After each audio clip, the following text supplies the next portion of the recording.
मैं हूँ तंत्रा और इसने मुझे जगा दिया है। अब मैं इसे लेकर ही जाऊंगी। अब यह नहीं बचेगा, मैं इसे नहीं छोड़ूंगी।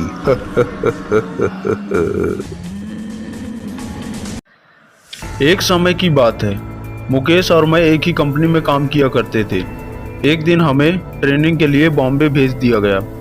इससे पहले हमारी कम ही बातें हुआ करती थी, पर हमें ट्रेनिंग में एक दूसरे को जानने का मौका मिला। हम दोनों के कमरे एक ही थे और हम दोनों साथ में ही रहा करते थे। हम आपस में काफ़ी घुल मिल गए थे।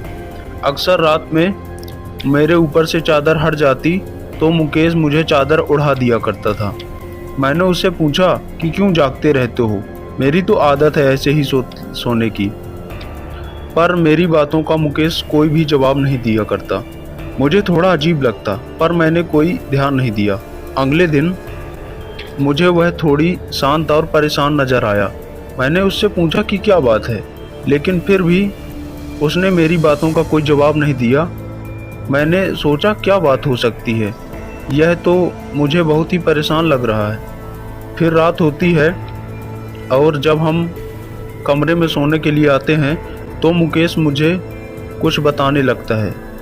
फिर रात को सोते समय मुकेश ने मुझे बताया, वो ना केवल दिलचस्प था बल्कि कुछ ऐसा था जो मैंने कभी सुना नहीं था और ना ही कभी महसूस किया था। ऐसा कम ही देखने को मिलता है, बस बात केवल विश्वास की रह जाती है। मुकेश ने कहना शुरू किया, कुछ समय पहले की बात है, लगभग 1-2 साल ही हुए होंगे। टीवी देखना, लाइब्रेरी जाना, दोस्तों से मिलना जुलना मेरी बस यही दिनचर्या बन गई थी। मैंने ऐसे ही एक दिन मैं अपने दोस्तों के साथ मिलने उसके घर गया था।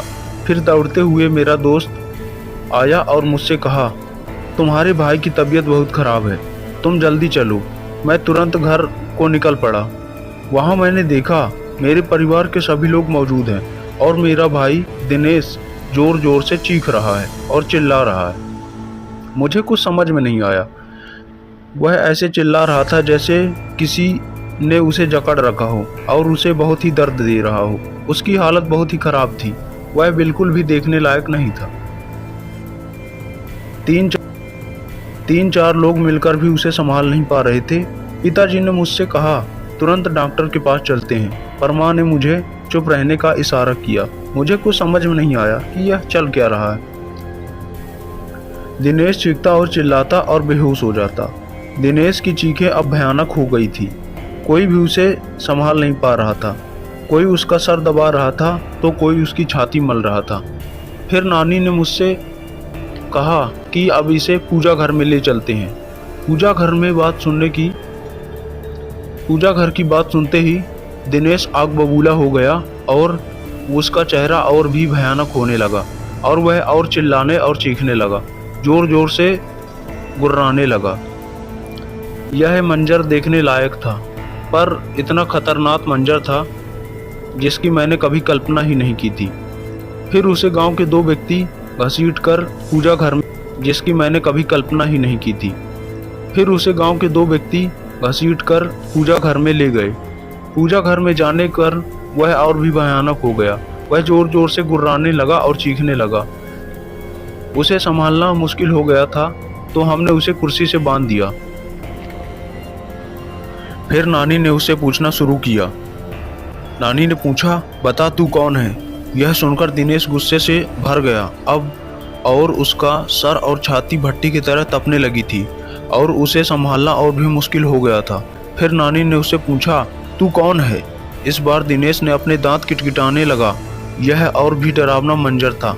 उसके बदन की सारी हड्डियां कड़कड़ा रही थी। आखिर में उसने अपनी जबान बाहर निकाली तो काली और लंबी पड़ चुकी थी। यकीन नहीं आ रहा था कि किसी इंसान की जबान इतनी काली और लंबी हो सकती है।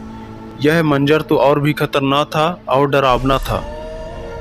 फिर नानी ने विनोद से दोबारा पूछा, कौन हो तुम और क्या करने आई हो? इस बच्चे को छोड़ दो। फिर विनोद ने हंसते हुए कहा,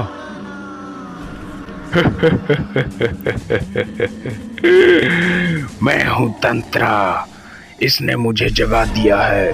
अब मैं इसे लेकर ही जाऊंगी। अब मैं इसे कभी नहीं छोड़ूंगी। इसका खून पीऊंगी मैं। और इसे अपने साथ लेकर जाऊंगी।